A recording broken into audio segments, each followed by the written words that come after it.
Kepada sidang jemaat yang dikasihi Tuhan, sebelum kita masuk dalam ibadah, saya mengucapkan selamat sore, Shalom. Shalom. Sejahtera Tuhan kiranya tetap dilimpahkan kepada kita semua. Kita bersyukur, berterima kasih Tuhan masih memberikan kesempatan untuk kita bisa beribadah. Mari kita tundukkan kepala sejenak untuk kita menyerahkan ibadah ini kepada Tuhan. Bapa yang bertahta dalam kerajaan surga, di dalam nama Tuhan Yesus Kristus kami bersyukur, berterima kasih untuk kebaikan dan kasih sayang-Mu kepada kami, hingga Engkau masih memberikan kesempatan kepada kami untuk kami bisa beribadah kepada-Mu. Dan itu sebabnya Tuhan, kami menyerahkan hidup kami ke tangan-Mu bersama seluruh sidang jemaat-Mu, biar Tuhan mempersiapkan hati kami untuk kami bisa beribadah sampai pun kami bisa mendengarkan firman-Mu. Tuhan Yesus, kami serahkan ibadah ini dari awal sampai pada selesainya ke tangan Tuhan. Kami mengundang hadirat-Mu hadir tengah-tengah ibadah kami untuk memberkati ibadah kami. Namun demikian Tuhan, di saat kami beribadah, di saat kami memuji membesarkan nama-Mu, kuasa kegelapan tidak tinggal diam untuk mengganggu kami. Dan itu sebabnya kami sehati panggil nama-Mu yang penuh kuasa, mengusirkan segala pekerjaan setan itu di dalam nama Tuhan Yesus Kristus, darah Kristus yang berkuasa. Terima kasih Tuhan, terima kasih. Kami serahkan ibadah kami ini dari awal sampai selesainya di dalam nama Tuhan Yesus Kristus. Haleluya. Amin. Puji Tuhan, saudara sekalian, kita akan melakukan pujian dari buku Psalm nomor 46, lidah kecil. Ya, kita akan belajar kembali.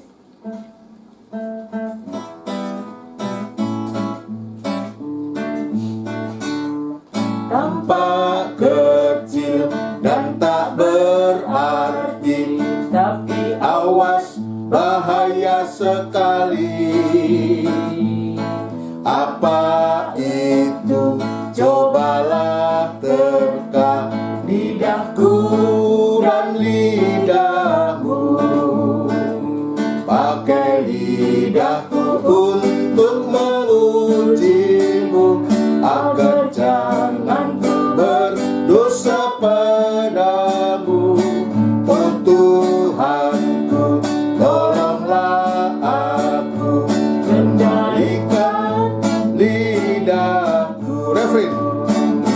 Pakai lidahku untuk mengujimu, agar jangan berdosa padamu. Oh Tuhanku, tolonglah aku, kendalikan lidahku. Kalimat yang kedua.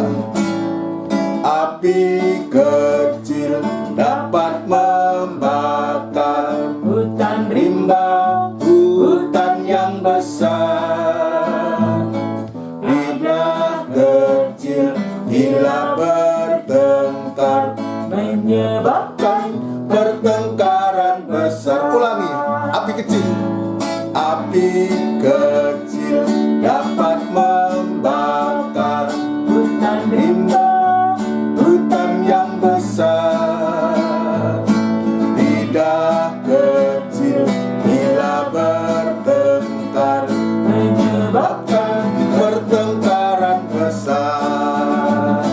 Pakai lidahku untuk memujimu, agar jangan ku berdosa padamu. Oh Tuhanku, tolonglah aku, kendalikan lidahku. Refrain. Pakai lidahku untuk memujimu, agar jangan ku berdosa padamu. Oh Tuhanku, tolonglah aku, kendalikan lidahku. Biar pujian ini merupakan doa permohonan kita semua, sebab kita mengakui kita masih banyak berdosa tentang lidah ini, saudara sekalian ya. Tuhan ingatkan lewat pujian ini. Memang pujian ini memang cocok juga untuk orang tua, tapi juga cocok untuk anak-anak ini ya. Tapi tidak mengapa, kita juga belajar sebagai anak-anak Tuhan. Ya, Bapak ini Bapak yang baik, dia selalu juga lewat pujian ini sungguh luar biasa mengingatkan kepada kita. Kita akan masuk dalam renungan firman Tuhan untuk ibadah doa dan penyembahan ini. Kita akan melakukan pujian dari buku NR 234. NR 234. Firman-Mu yang kuasa.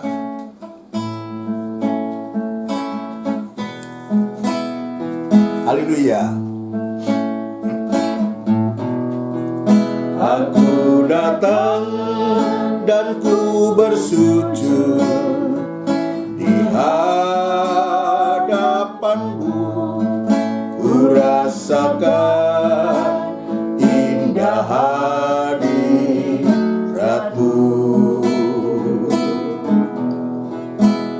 Kau buka mata hatiku dan seluruh hidupku, ingin ku nikmati firman-Mu. Ulangi dari atas.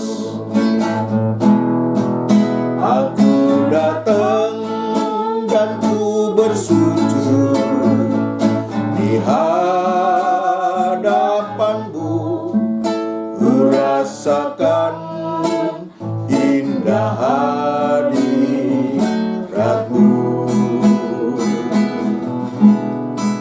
Lah Kau buka mata hatiku dan seluruh hidupku, ingin ku nikmati firman-Mu. Firman-Mu yang kuasa untuk mengubah sikap hati. Firman-Mu yang tegarkan di saat ku terjatuh. Penuhkanlah bejanaku dengan air sungai-Mu. Ku haus akan firman-Mu, firman-Mu yang kuasa.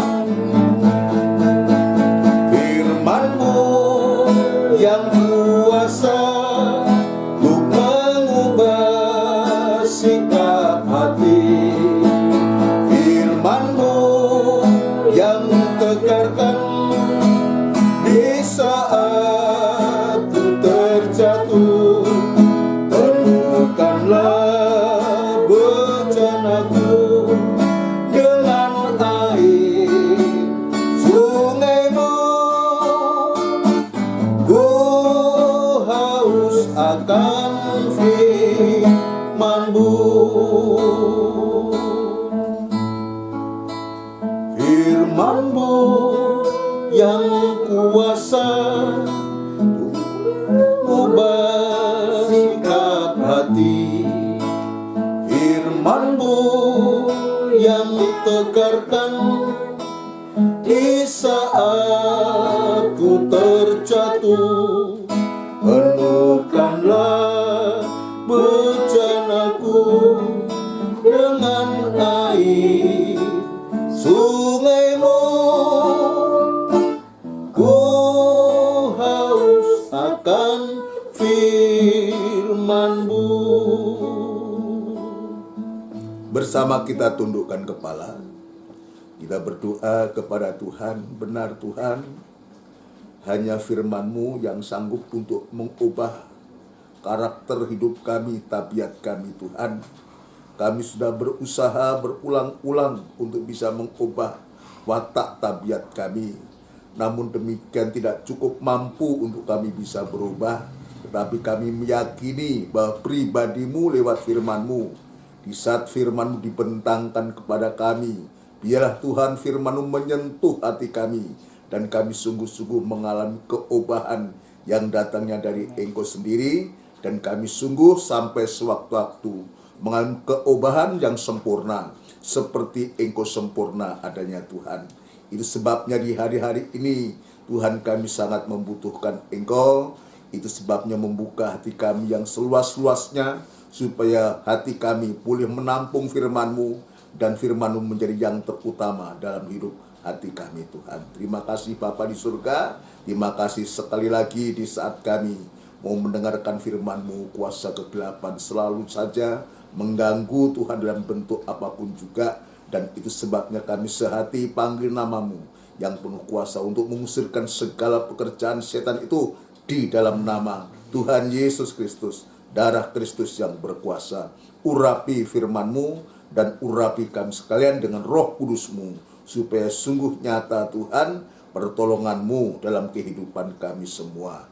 Kami juga berdoa untuk gereja-gereja lain yang bersamaan beribadah semacam di tempat ini. Ya Tuhan, Engkau juga berkemurahan kepada para hamba-hamba-Mu, Tuhan, dalam penyampaian firman-Mu, terutama untuk membentangkan firman-Mu, sehingga jemaat-Mu bisa mendengar, bisa mengerti, dan juga bisa mempraktekkan firman-Mu.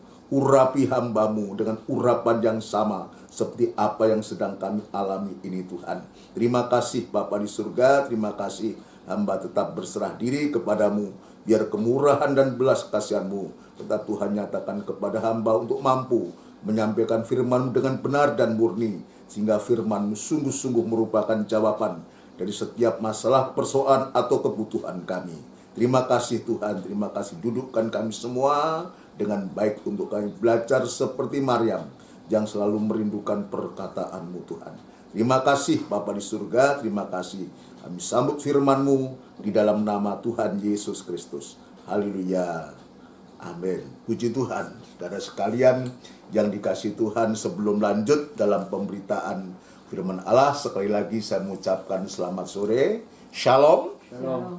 Sejahtera Tuhan kiranya tetap dilimpahkan kepada kita semua. Kita bersyukur, kita berterima kasih Tuhan masih memberikan waktu dan kesempatan untuk kita terus belajar dan belajar. Untuk belajar ini saudaraku, yang membutuhkan suatu pertolongan Tuhan, kerinduan kita ajukan kepada Tuhan supaya betul-betul Tuhan menolong kita. Sebab tanpa pertolongan Tuhan, kita agaknya tidak mampu untuk bisa menerima bahkan mendengarkan firman dengan benar. Itu sebabnya ayat mengatakan perhatikan firman itu dengan bercara untuk kita mendengar firman Allah ini juga sangat menentukan untuk kita semua. Apalagi di hari-hari ini kita sedang belajar tentang bangunan Allah, bangunan Allah, di mana Allah rindu dan ingin berdiam dalam bangunan, dalam tubuhnya, bangunan tubuhnya, dan tubuhnya adalah sidang jemaat.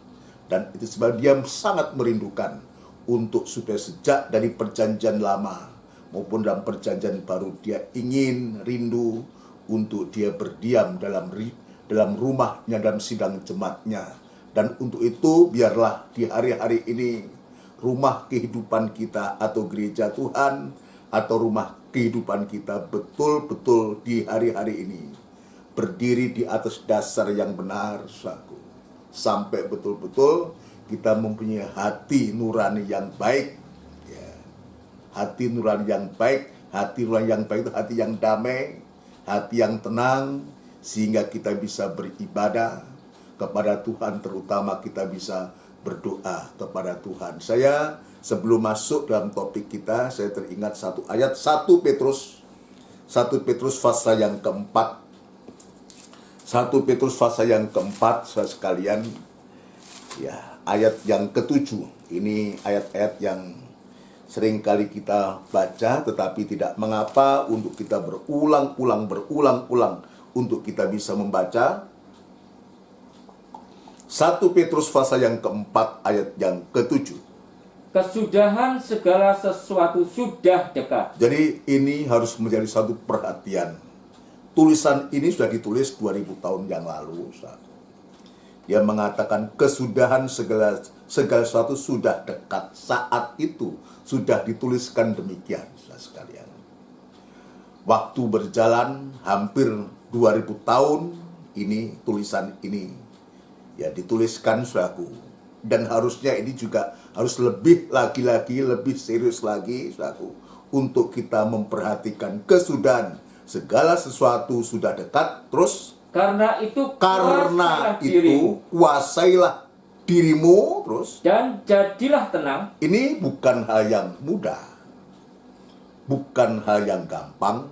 Ya, kalau ketika kita tidak mengalami sesuatu, saudaraku, kita damai-damai, kita aman-aman, tidak ada masalah, tidak ada persoalan, tidak ada pandemi semacam ini, maka begitu mudahnya untuk kita bisa betul-betul bisa menguasai diri, tenang, saudaraku. Tetapi bagaimana ketika kita diperhadapkan situasi yang tidak menguntungkan buat daging kita, saudaraku, tidak menguntungkan buat daging kita, apakah situasi yang sedemikian itu masih kita bisa menguasai diri dan menjadi tenang? Ini suatu pertanyaan yang besar buat kita. Kalau kita menilik dalam Lukas pasal 21, justru situasi yang demikian itu menimbulkan suatu ketakutan, kecemasan.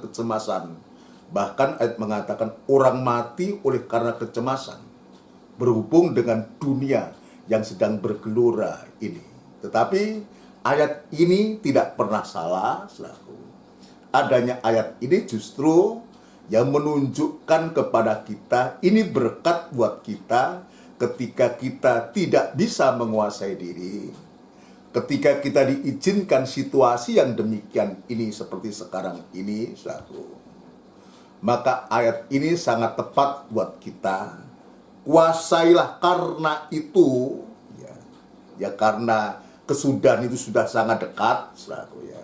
Kedatangan Tuhan sudah sangat dekat, ya. Maka kalimat karena itu ini solusi. Karena itu kuasailah dirimu dan jadilah tenang.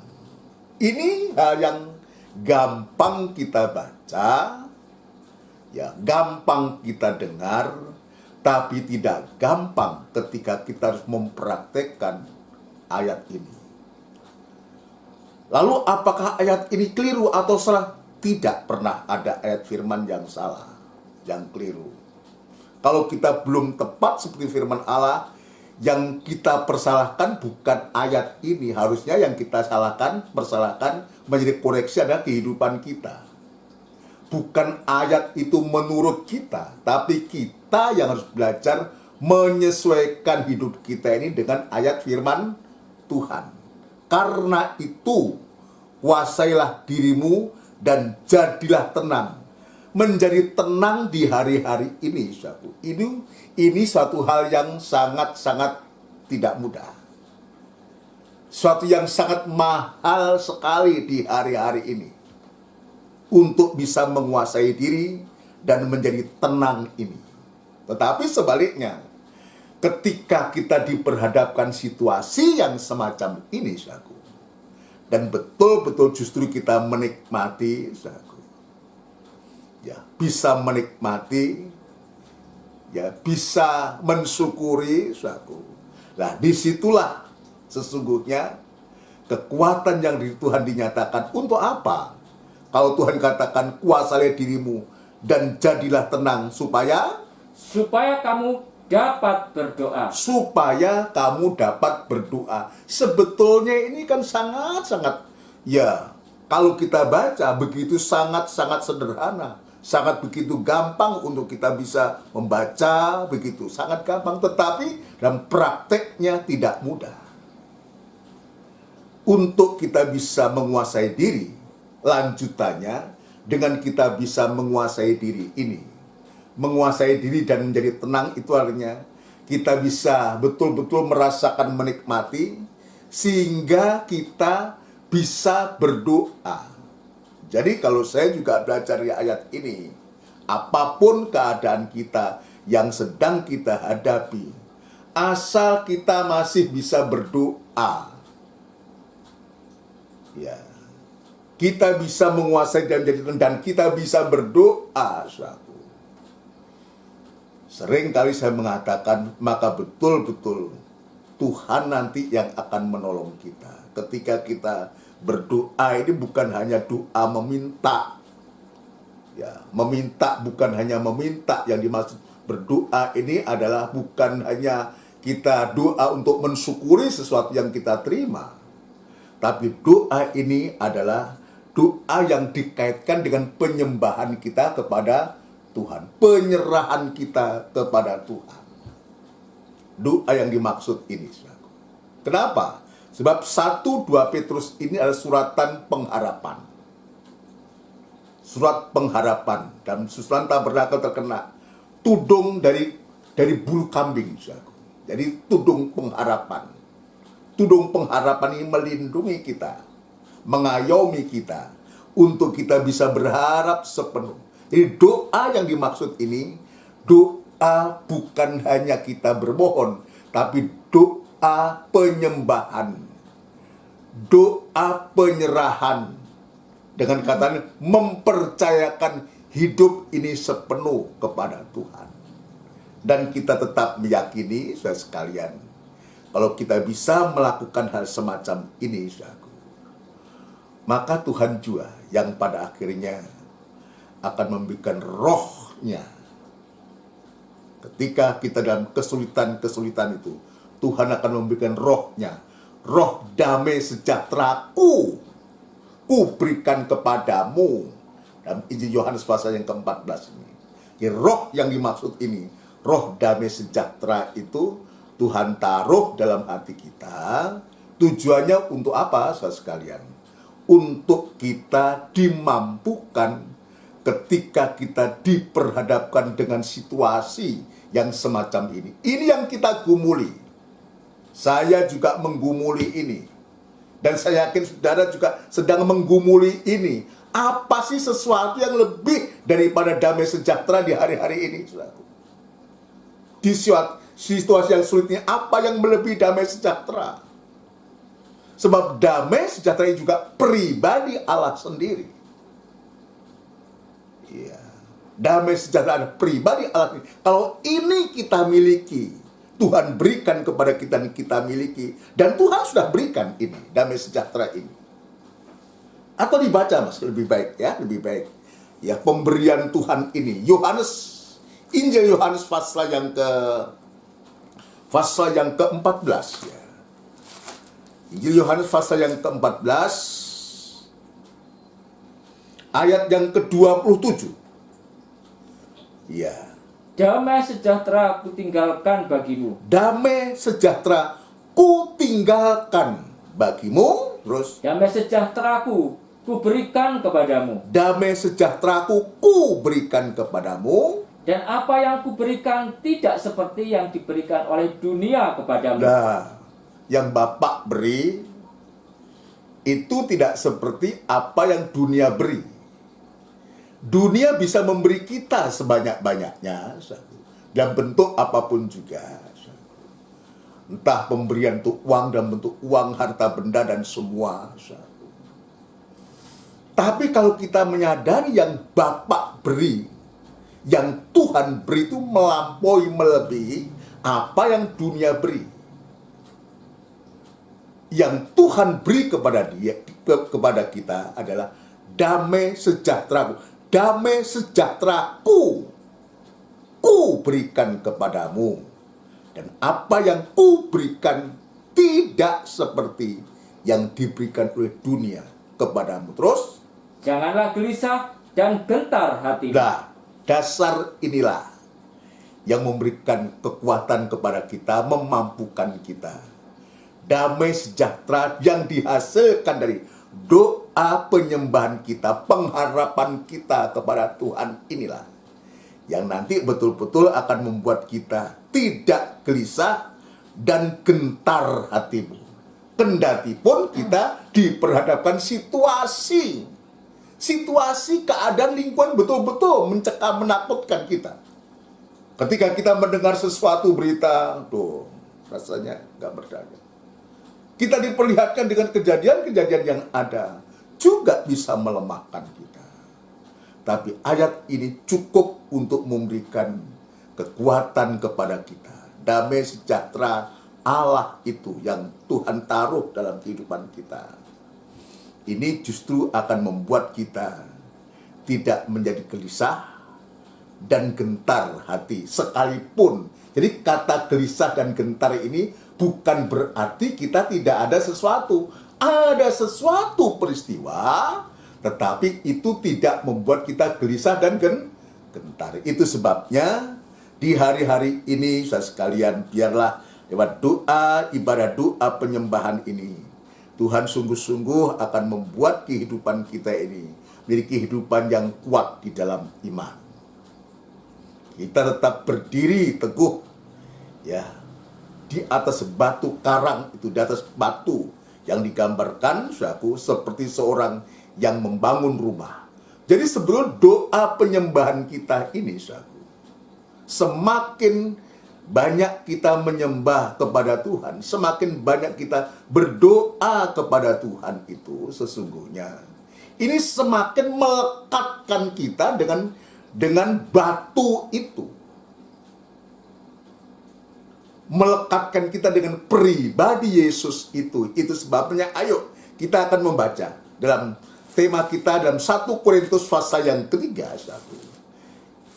Ya, dalam 1 Korintus pasal yang ketiga ini pokok pembahasan kita di hari-hari ini. Kita minta kemurahan Tuhan supaya Tuhan memberikan firman Allah kepada kita. Kita sampai pada ayat yang ke-10. 1 Korintus pasal yang ketiga, ayat yang ke-10 dan seterusnya kita akan simak baik-baik. Sesuai dengan kasih karunia Allah. Sesuai dengan kasih karunia Allah yang dianugerahkan kepadaku. Ya, ini jadi Paulus ini dia menunjukkan, dia menampilkan pribadinya, bahwa dia adalah pribadi yang mendapatkan kasih karunia Allah. Terus, aku sebagai seorang ahli bangunan yang cakap telah meletakkan dasar. ini gak gampang loh. Dia berani mengatakan seperti itu, gak gampang loh. Gak gampang.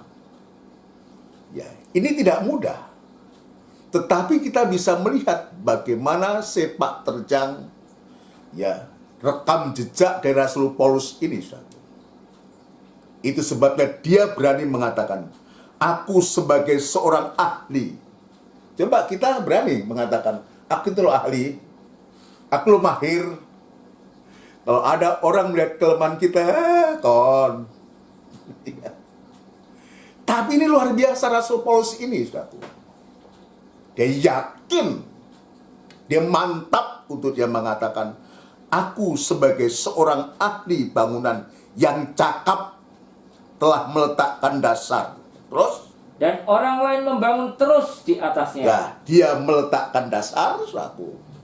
Dan orang lain membangun terus di atasnya. Dari sini kita juga diajarkan sesuatu yang luar biasa untuk supaya yang punya bagian meletakkan dasar ini bisa bekerja dengan orang yang meneruskan bangunan itu, yang membangun di atasnya.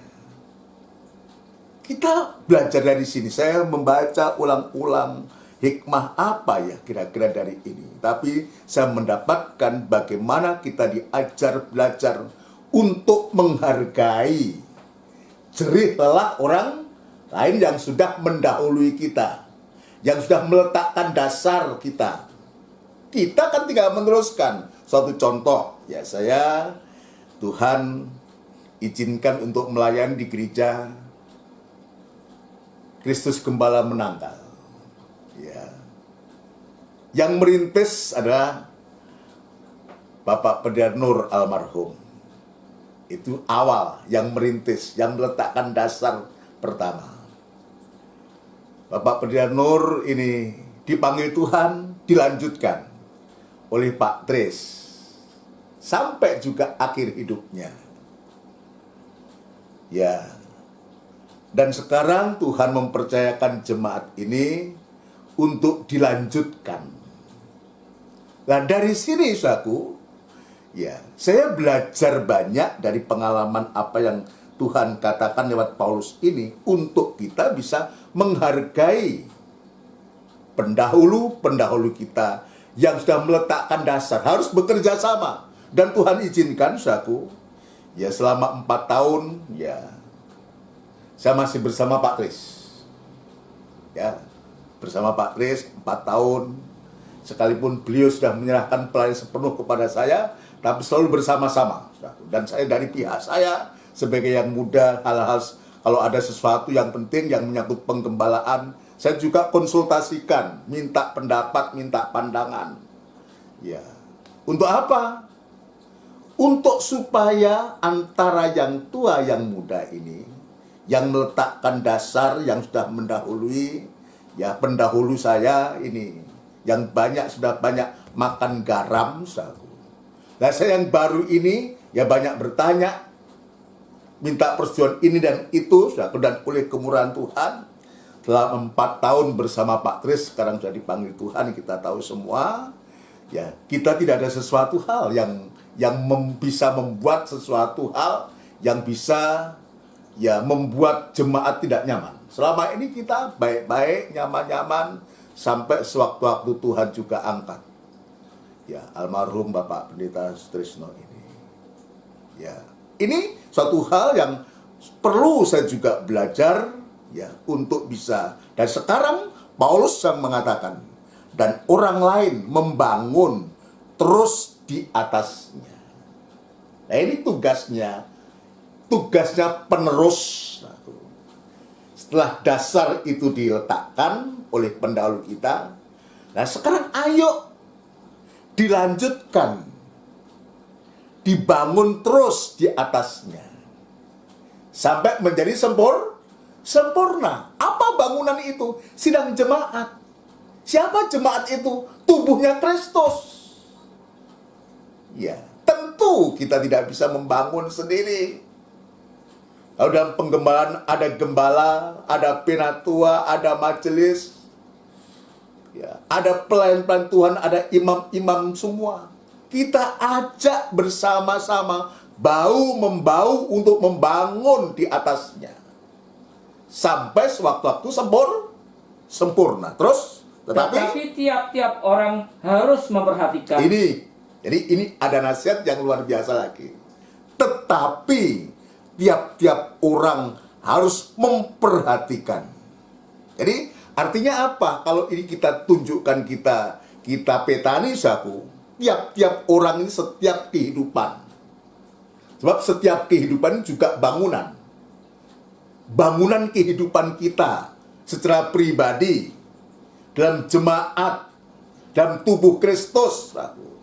Ini ditunjukkan. Tetapi tiap-tiap orang harus memperhatikan. Artinya apa?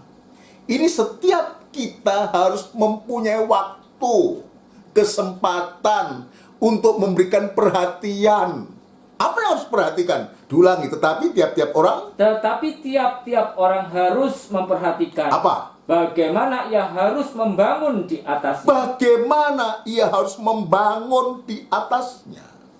Ini yang harus menjadi catatan yang buat kita semua, khususnya sidang jemaat GKGM, juga Trirejo yang sekaligus juga kami juga melayani di sana.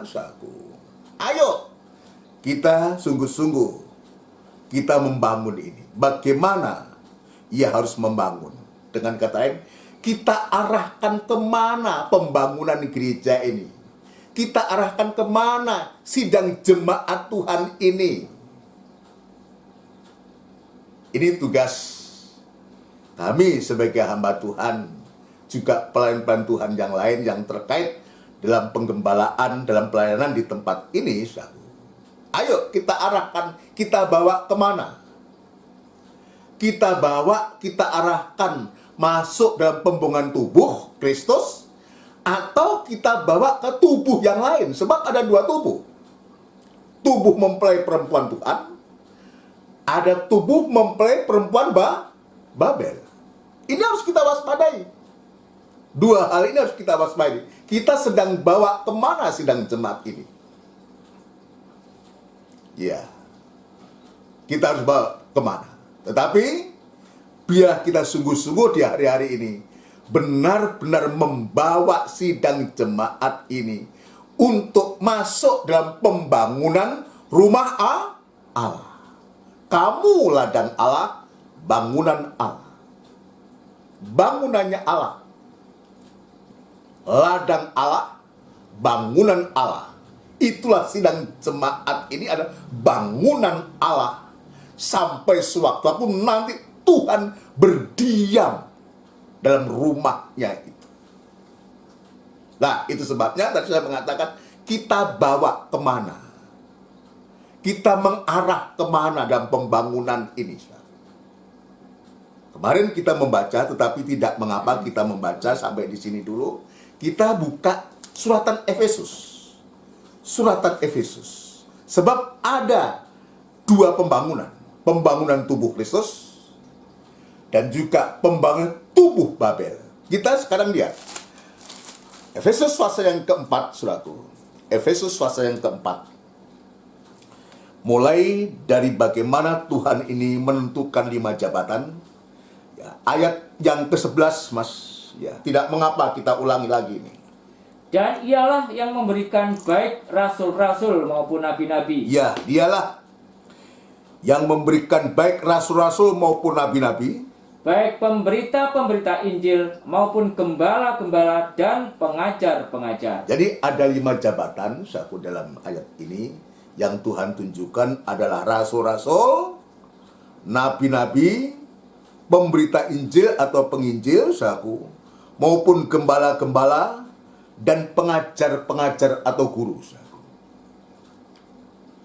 Nah, 5 jabatan yang Tuhan berikan ini juga Tuhan tambahkan karunia. Jabatan dan karunia. Masing-masing Tuhan lengkapi jabatan itu dengan karunia-karunia yang ajaib. Yang luar biasa. Kemarin saya menunjukkan rasul dengan hikmatnya. Nabi kenabian atau nabi dengan nubuatnya. Penginjil dengan kuasa atau dengan iman. Jadi kalau seorang penginjil nggak beriman, ya repot, saudaraku. Iman dan kesembuhan atau mujizat. Ini penginjil. Gembala, dia untuk menimbang roh dalam jemaat. Guru dengan marifatnya itu untuk bisa mengajar. Ya, ini 5 jabatan ini, saudaraku, tidak bisa mengatakan, aku rasul, aku luar biasa. Kamu kan cuma guru kecil. Bukan, tujuannya bukan seperti itu. Bukan untuk membeda-bedakan. Tapi justru 5 jabatan yang Tuhan pilih tentukan ini untuk bisa bekerja sama. Yang satu tidak merasa lebih luar biasa. Ya, contohnya penginjil. Kalau kita lihat jari ini, ya saya bukan ini maksudnya. Ini hanya menggambarkan penginjil ini yang jari tengah ini kan tinggi sekali. Top ini, terkenal di mana-mana, kemana-mana, luar biasa. Tapi apakah dia karena dia terkenal lalu bisa menyepelekan yang lain? Tidak. Dan masing-masing jabatan ini juga ada kelebihannya. Kelebihannya itu untuk apa? Untuk menutupi kekurangan yang lain. Saudara sekalian. Jadi harus bekerja sama. Tidak untuk kita menghinakan, kamu cuma kelingking kecil. Ya, nggak bisa begitu. Justru yang kecil ini ayat mengatakan harus mendapatkan perhatianku khusus. Tapi kita lihat lanjutannya. Lanjutannya, Mas. Untuk memperlengkapi orang-orang kudus bagi pekerjaan pelayanan. Kita lihat 5 jabatan yang Tuhan pilih. Dan Tuhan juga tambahkan karunia-karunianya itu untuk memperlengkapi orang-orang kudus bagi pekerjaan pelayanan. Ingat, bukan pekerjaan gereja, bukan pekerjaan organisasi, tapi pekerjaan pelayan untuk memperlengkapi orang-orang kudus bagi pekerjaan pelayanan, terus bagi pembangunan tubuh Kristus. Bagi pembangunan tubuh Kristus. Ini luar biasa. Itu sebabnya tadi saya mengatakan dalam 1 Korintus tadi disebutkan, saku di sana, bagaimana ia harus membangun di atasnya. Artinya sedang diarahkan, sedang dibawa kemana jemaat ini. Kalau ini tunjukkan kepada seorang gembala, kamu sedang bawa kemana gembala? Jemaat yang kau pimpin ini. Ya, sebab ini juga ada jabatan gembala kan? Ada jabatan gembala. Tugasnya juga juga benar di sini disebutkan. Betul-betul luar biasa ini. Dalam Efesus pasal yang keempat tadi, saudaraku. Ya, untuk memperlengkapi orang-orang kudus bagi pekerjaan pelayanan, bagi pembangunan tubuh Kristus. Kalau kita tidak arahkan ya jemaat ini untuk masuk dalam proyek yang besar, itulah tubuh Kristus. Jangan-jangan kita sedang belokkan itu untuk kita masuk dalam pembangunan tubuh Babel, yang pada akhirnya ayat mengatakan dalam 1 jam saja ditenggelamkan itu Babel. Kita tidak mau kita akhirnya harus tenggelam dan binasa dan tidak bangkit-bangkit lagi. Kita mau eksis sampai kita bisa bersama Tuhan untuk selama-lamanya. Ayat yang ke-15, Mas. Tetapi dengan teguh berpegang kepada kebenaran di dalam kasih. Perhatikan ayat ini. Tetapi dengan teguh berpegang kepada kebenaran di dalam kasih, terus Kita bertumbuh di dalam segala hal kita bertumbuh di dalam segala hal ke arah Dia, ke arah Dia, Kristus yang adalah kepala. Kristus yang adalah kepala. Ini tujuan ibadah kita. Tujuan pembangunan rumah Allah ini harus di sini. Ya, saya harus serukan ini, saudaraku. Bukan hanya kepada jemaat GKGM, juga di Rejo dan tempat-tempat yang lain, tapi juga kita serukan untuk gereja-gereja manapun, organisasi apapun juga, sekalian, harus diarahkan. Kita bertumbuh ke dalam segala hal ke arah Dia, Kristus yang adalah kepala. Kalau kita tidak arahkan suatu kepada Kristus yang adalah kepala, berarti kepala yang lain yang kita harapkan. Kita tidak mau. Dan kita bersyukur, berterima kasih jika Tuhan tunjukkan ayat ini. Ayat 16, Mas, ayat 16. Daripadanya lah seluruh tubuh, Dari kepala itu, daripadanya lah seluruh tubuh yang rapi tersusun dan diikat menjadi satu oleh pelayanan semua bagiannya, ya, sesuai dengan kadar pekerjaan tiap-tiap anggota, ya, menerima pertumbuhannya, ya. dan membangun dirinya dalam kasih. Luar biasa. Kalau kita arahkan kepada Dia dalam kita membangun jemaat ini, ya, membangun tubuh Kristus ini, kita arahkan kepada Dia, saudara sekalian, maka pertumbuhan itu datang dari Dia. Dia yang akan menghidupi kita. Dia yang akan menghidupi kita. Dia sebutkan yang rapi, tersusun, dan diikat menjadi satu oleh pelayanan semua bagiannya, sesuai dengan kadar pekerjaan tiap-tiap anggota, menerima pertumbuhannya dan membangun dirinya di dalam kasih. Kasih ini kasihnya siapa? Bukan kasih kita. Kasihnya Dia yang Dia sudah buktikan untuk kita terima, dan sekarang kita juga membangun itu di dalam kasih. Ini luar biasa yang Tuhan tunjukkan kepada kita. Kita lanjutkan, kita kembali kepada 1 Korintus pasal yang ketiga tadi, ya. Diulangi ayat 11, Mas. Karena tidak ada seorang pun yang dapat meletakkan dasar lain daripada dasar yang telah diletakkan, yaitu Yesus Kristus. Ini suatu kepastian. Tidak ada seorang pun yang dapat meletakkan dasar lain daripada dasar yang sudah diletakkan, yaitu Yesus Kristus. Dasar utama dari bangunan itu jelas disebutkan, yaitu Yesus Kristus. Sekarang lanjutannya, Mas. Ini yang kita akan singgung, ayat 12. Entahkah orang membangun di atas dasar ini dengan emas? Ya, entahkah, kita perhatikan kalimatnya. Entahkah orang membangun di atas dasar ini dengan emas, Perak, batu permata, kayu, ya, rumput kering, ya. atau jerami. Kita lihat, kita akan melihat ya 7 semacam material begitu ya. Ya, membangun itu entahkah orang membangun di atas dasar ini dengan emas, perak, permata. Ini saya kelompokkan kelompok pertama.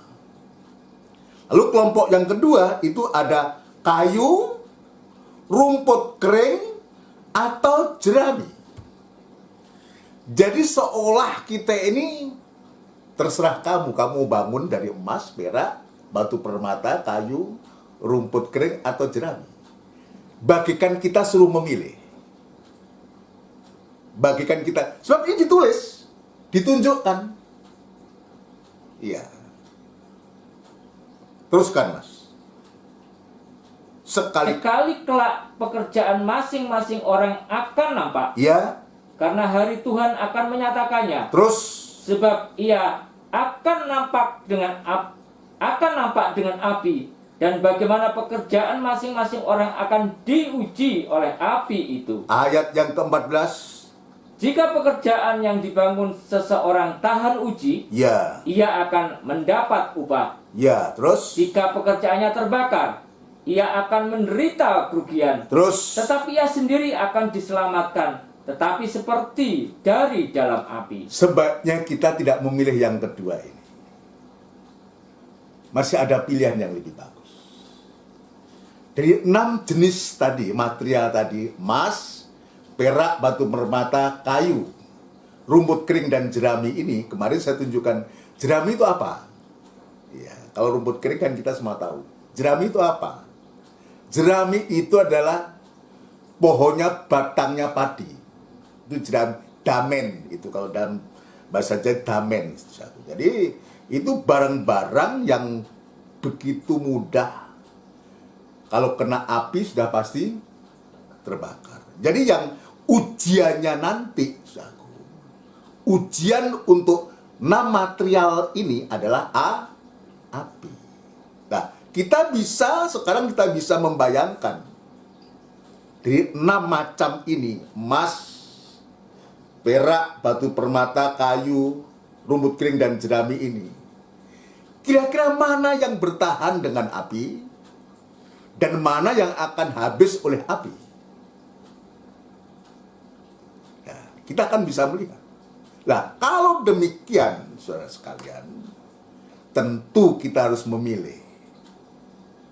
Saya akan menggambarkan, saudaraku, bahwa 6 jenis ini semua menunjukkan kehidupan manusia. Apakah jadi emas itu juga menggambarkan manusia, perak itu juga kehidupan kita manusia, batu permata itu juga, kayu, rumput kering, juga jerami itu juga menggambarkan kehidupan kita. Kalau kehidupan kita, saya ingin menunjukkan salah satu dulu. Nanti memang semua saya ingin menjelaskan ini, saudaraku. Saya mulai dari kayu saja, dari kayu ya. Kalau kehidupan itu dibangun dengan kayu, dengan material kayu, saudaraku, kayu ini juga gampang terbakar.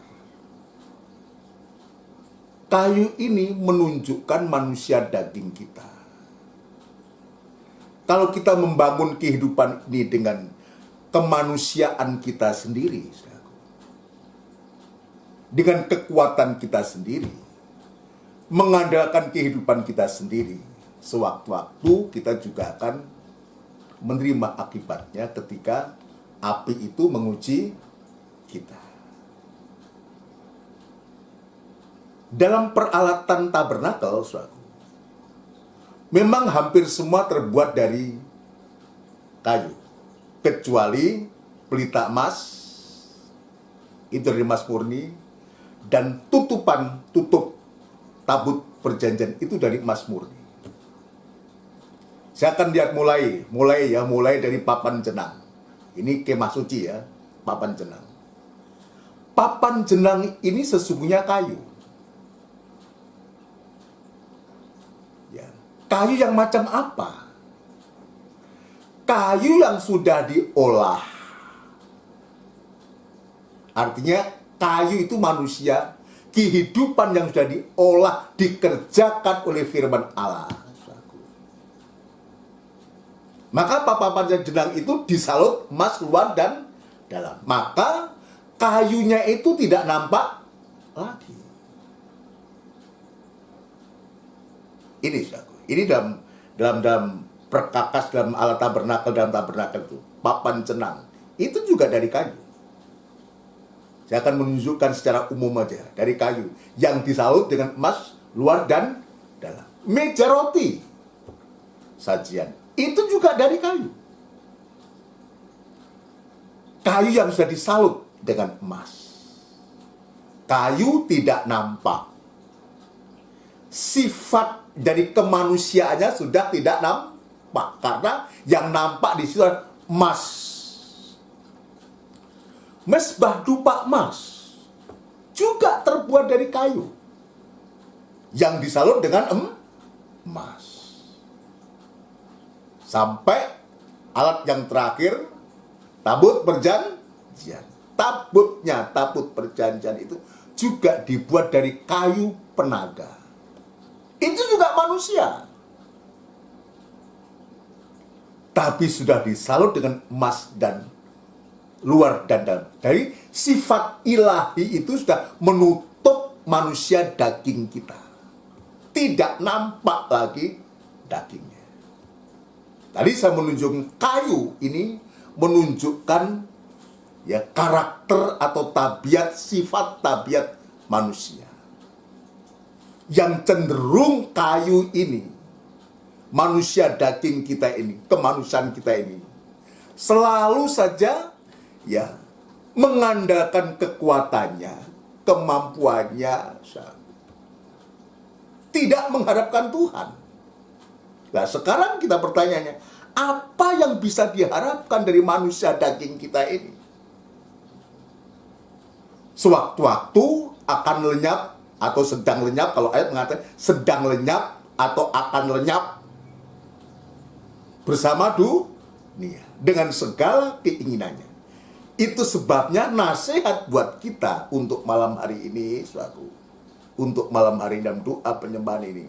Ayolah kehidupan kayu kehidupan kita ini. Kehidupan kayu kehidupan kita ini biar dikerjakan oleh Tuhan. Lewat apa? Lewat firman Allah yang menyatakan kekurangan kita, menegur kesalahan kita, untuk supaya kita mengalami proses yang namanya Jangan biarkan kayu ini tetap dalam wujudnya kayu dan tidak mau dirubah lagi. Sewaktu-waktu kayu ini betul-betul akan menjadi abu. Sebab ujiannya adalah dari api. Ayat mengatakan api. Dia tunjukkan karena hari Tuhan akan menyatakannya, sebab ia akan nampak dengan api, dan bagaimana pekerjaan masing-masing orang akan diuji oleh api itu. Dan Ibrani pasal 12 ayat 29 mengatakan Allah itu seperti api, Allah kita seperti api yang menghanguskan. Ya, ini yang Tuhan tunjukkan kepada kita. Saya kembali kepada kayu tadi yang menunjuk kehidupan manusia daging kita. Tapi Tuhan mengingatkan kepada manusia daging kita ini, yang seringkali tanpa kita sadari, saudara, kita selalu mengandalkan kemanusiaan kita, mengandalkan kekuatan kita, mengandalkan apa yang sedang kita punya. Yang lalu saya menunjukkan sidang jemaat Efesus. Untung dia mendapatkan kemurahan. Dia tidak membutuhkan Tuhan karena dia merasa mampu dan berhasil semua. Dan ternyata saat Tuhan lihat, semua apa yang dikerjakan itu ya menggunakan kekuatannya sendiri. Karena apa? Dengan dia merasa diri mampu, kuat, dia meninggalkan kasih yang sesungguhnya adalah motor dari semuanya itu. Kasih itu adalah motor, penggerak untuk kita bisa berkobar, untuk kita bisa bersemangat. Tapi karena dia merasa manusia dunia, manusia daging merasa mampu, bisa, suatu. Wah, lama mengikuti Kalau caranya Tuhan lama. Kalau cara dunia, caraku akan cepat. Suatu contoh, tapi Tuhan ingat. Namun demikian aku mencela engkau. Karena kamu sudah telah meninggalkan kasihmu yang sempurna. Kasihmu itu kasih yang ada kamu. Kasih yang sudah diberikan kepada kamu. Ditinggalkan begitu saja. Maka dalam Yeremia pasal yang ke-17, maka Tuhan mengingatkan kita untuk kita tidak mengandalkan kekuatan kita. Coba ayo kita baca. Kita baca, saya ingat itu Yeremia pasal yang ke-17 kalau nggak salah. Ya, Yeremia pasal yang ke-17, kayu ini kita lihat bagaimana kayu ini akibatnya, saudaraku. Tuhan ingatkan ini. Yeremia pasal 17 ayat yang ke berapa? Ayat yang ke-5. Ya. Beginilah firman Tuhan. Beginilah firman Tuhan. Terkutuklah orang yang mengandalkan manusia. Ini jadi Tuhan ingatkan. Jadi tadi kayu itu gambar dari manusia daging kita ini yang selalu seringkali mengandalkan manusia dirinya sendiri atau mengandalkan manusia yang lain. Tapi firman Tuhan mengatakan beginilah firman Tuhan. Terus terkutuklah orang yang mengandalkan manusia, yang mengandalkan kekuatannya sendiri, yang mengandalkan kekuatannya sendiri, dan yang hatinya menjauh daripada Tuhan. Nah ini benar. Kalau manusia itu sudah mengandalkan manusia, orang yang mengandalkan manusia, mengandalkan kekuatannya sendiri, dan merasa berhasil. Tadi saya contohkan sidang jemaat Efesus, dan dirasa bisa, mampu, dan semua-semua, itulah kayu, pasti kehidupan yang semacam itu, hatinya jauh daripada Tuhan. Sebab dia berpikir, aku tanpa Tuhan, tanpa ke gereja juga berhasil kok. Ya. Tetapi kita tidak tahu apa kata firman Tuhan. Ya. Disebutkan, dan yang hatinya menjauh daripada Tuhan. Orang yang mengandalkan manusia, mengandalkan kekuatannya sendiri, sudah pasti dia jauh dari Tuhan. Dan yang hatinya menjauh daripada Tuhan. Tuhan katakan apa ayat yang ke-6? Ia akan seperti semak bulus di padang belantara. Kita lihat. Kita merasa kita mampu, kita bisa, ya. Tetapi dikatakan firman Allah, ia akan seperti semak bulus, atau ya pohon yang berendili itu, atau ya tumbuh-tumbuhan atau rerumputan yang berindil, yang enggak tanpa ada daun itu, ya. Ia akan seperti semak bulus di padang belantara. Terus ia tidak akan mengalami datangnya keadaan baik. Kita lihat orang yang mengandalkan dirinya sendiri, mengandalkan kekuatannya sendiri ini, firman Tuhan yang mengatakan bukan kita mengada-ada. Ia tidak akan mengalami datangnya keadaan baik. Sekalipun itu menurut dia itu baik, saudaraku. Ya. Ia tidak akan mengalami datangnya keadaan baik. Terus ia akan tinggal di tanah angus di padang gurun. Ya, ia akan tinggal di tanah angus atau tanah tandus atau tanah sepi di padang gurun, di negeri padang asin yang tidak berpenduduk. Kita lihat akan merana kehidupan itu, pada akhirnya akan merana. Itulah kayu, itulah kehidupan, saudara sekalian. Dia akan semakin hari semakin dia akan merana. Tidak ada harapan bagi orang yang semacam itu. Itu sebabnya sekarang ini Tuhan mengingatkan kita, biar manusia daging kita, kayu kita ini, mirip kayu yang disalut oleh Tuhan. Kalau tidak, kayu kayu itu akan tetap menjadi kayu. Dan pada akhirnya dia harus menghadapi api itu. Dan dia akan menjadi abu. Tapi sebaliknya, ayat yang ketujuh, Mas. Diberkatilah orang yang mengandalkan Tuhan. Nah, ini lawan kata daripada ya orang yang mengandalkan manusia. Terkutuklah orang yang mengandalkan manusia. Tapi di sini diberkatilah orang yang mengandalkan Tuhan, yang menaruh harapannya pada Tuhan. yang menaruh harapannya pada Tuhan. Ia akan seperti pohon yang ditanam di tepi air. Kita lihat, bukan seperti semak bulus di padang belantara dan tidak akan mengalami datangnya baik. Tapi di sini dia katakan, ia akan seperti pohon yang ditanam di tepi air. Ini kehidupan. Kehidupan yang mengandalkan yang takut kepada Tuhan. Di satu sisi Tuhan menunjukkan terkutuk orang yang mengandalkan manusia, mengandalkan kekuatannya, tapi Tuhan juga menunjukkan jalan bagi kehidupan yang mengandalkan Tuhan, mengharapkan pada Tuhan, pengharapannya kepada Tuhan. Digambarkan seperti pohon yang ditanam di tepi air. Tidak akan mengalami datanya kering, tidak akan jangankan kok kering, alum pun tidak, saudaraku. Ya, teruskan, Mas. Yang merambatkan akar-akarnya ke tepi batang air. Yang merambatkan akar-akarnya ke tepi batang air. Semakin dia di tepian air, akan semakin akar itu akan merambat, akan menyakot, melekat.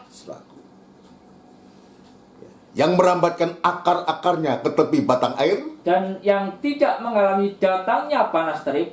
Dan yang tidak mengalami datangnya panas terik. Terus? Yang daunnya tetap hijau. Dan daunnya tetap hijau. Yang tidak khawatir dalam tahun kering. Ya. Dan yang tidak berhenti menghasilkan buah. Ini luar biasa. Sekarang pilihan buat kita. Kayu. Ya. Yang akibatnya Tuhan katakan terkutuklah orang yang mengandalkan manusia, mengandalkan kekuatannya, yang dipastikan jauh akan orang semakin pasti jauh dari Tuhan.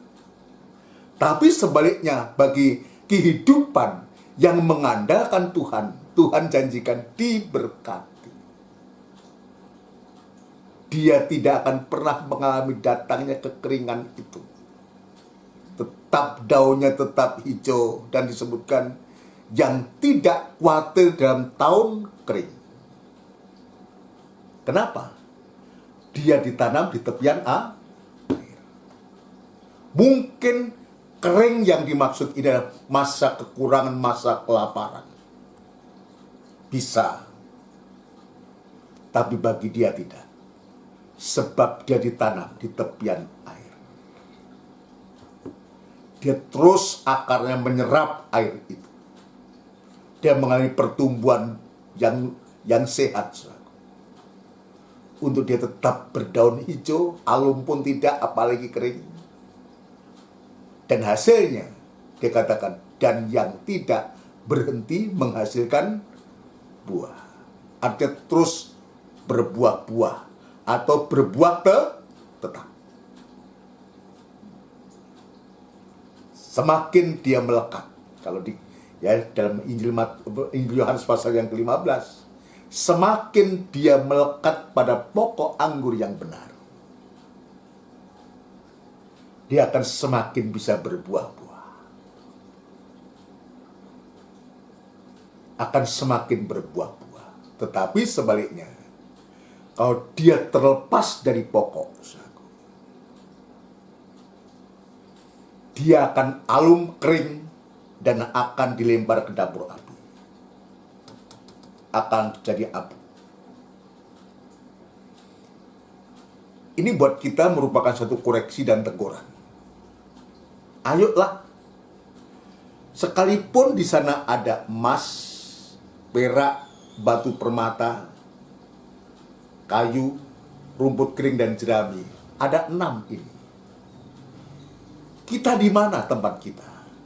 Kalau kita sekarang ini, yang kita baca sekarang tentang kayu, manusia daging ini, ayo kayu kehidupan kita ini, kemanusiaan daging kita ini, hawa nafsu daging kita ini, biar dibaharui, diperbaiki, lewat koreksi firman Allah, teguran firman Allah, untuk Tuhan ubahkan. Tuhan bisa mengerjakan segala sesuatu yang mustahil menjadi tidak mustahil. Contohnya siapa? Ini kehidupan. Perempuan Kanani. Betul tak? Perempuan Kanani. Dia orang Kanani, dan Tuhan mengatakan, aku diutus hanya kepada domba-domba yang dari Israel. Tapi dia tetap, sebab dia mau dirubah oleh Tuhan. Dan sampai sewaktu Tuhan mengatakan, tidak patut diambil roti dan dilemparkan kepada anjing. Perempuan ini mengatakan, benar Tuhan. Anjing pun boleh makan remah yang jatuh dari meja Tuhan. Tapi begitu dia mengatakan yang demikian ini, maka Tuhan begitu luar biasa. Tuhan rubah yang tadinya anjing itu. Kenapa? Karena dia mau menjilat. Menjilat apa, saudaraku? Bukan seperti anjing kembali menjilat muntah. Bukan. Dia tidak menjilat muntah. Tapi dia mau menjilat roti yang jatuh dari meja tuannya itu. Ini yang Tuhan lihat. Maka anjing ini Tuhan rubah menjadi domba yang manis. Yang mustahil bagi manusia. Tapi kalau kita mau dirubah, mau berubah, Tuhan akan rubah kita. Yang mustahil menjadi yang tidak mustahil. Yang tidak mungkin menjadi mungkin bagi Tuhan. Oke, ayo kita kayu kehidupan ini. Tapi kayu yang harus dirubah. Menjadi kayu yang disalut oleh Tuhan. Menjadi perabot perkakas dalam bait Allah. Berguna untuk pembangunan bait Allah Sayu Tabernakel, untuk sekarang berguna untuk pembangunan tubuh Kristus. Ini yang Tuhan tunjukkan pada sore malam hari ini. Jangan biarkan kayu kehidupan kita begitu saja yang nantinya akan hangus. Tapi kayu yang dirubah oleh Tuhan. Tuhan bisa merubah perempuan Kanani yang disebutkan anjing bisa menjadi domba. Tuhan mengatakan, besar imanmu itu. Jadilah seperti perkataan. Dan di saat itu juga, bukan hanya dirubah menjadi domba, tapi persoalannya juga terselesai. Anaknya yang hampir mati itu menjadi sembuh. Puji Tuhan. Ini yang Tuhan tunjukkan kepada kita. Dalam hal ini kita berterima kasih sama Tuhan. Siapa kita? Kayu yang seringkali mengandalkan kekuatan kemampuan kita sendiri. Tapi Tuhan mau rubah menjadi perabot yang berguna untuk bait Allah, untuk tabernakel, untuk pembangunan tubuh Kristus. Ini yang kita rindukan. Ayo kita berterima kasih sama Tuhan. Kita datang kepada Tuhan. Kita mau dirubah oleh Tuhan.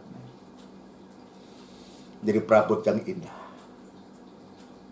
Puji Tuhan. Kita akan lakukan pujian dari NR 356.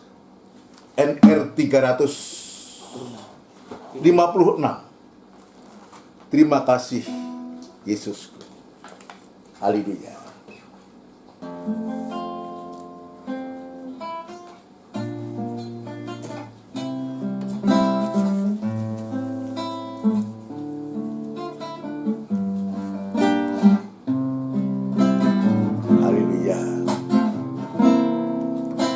Terima kasih Tuhan untuk kasih setiamu yang ku alami dalam hidupku. Terima kasih Yesus untuk kebaikanmu sepanjang hidupku.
sekali lagi dari atas. Kasih Tuhan, untuk kasih setiamu yang kau alami dalam hidupku. Terima kasih Yesus untuk kebaikanmu sepanjang hidup. Katakan terima kasih Yesusku. Terima kasih Yesusku buat anugerah yang kau beri. Haleluya. Anugerah yang kau beri.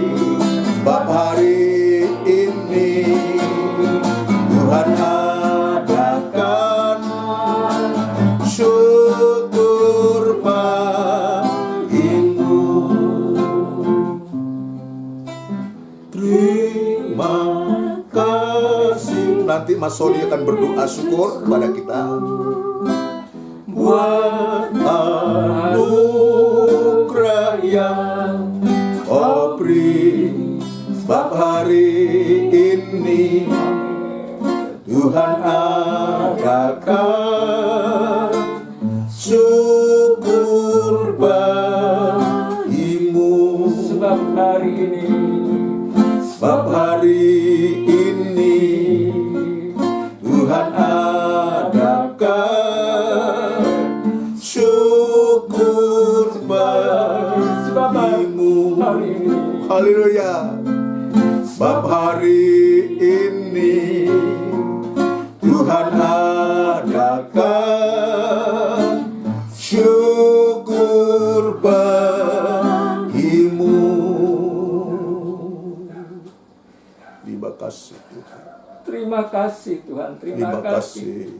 Ya Rabb Yesus. Kalau Engkau mengadakan hari ini bagi kami, Haleluya. Haleluya. bukan tanpa maksud, bukan tanpa Haleluya. tujuan Tuhan. Haleluya.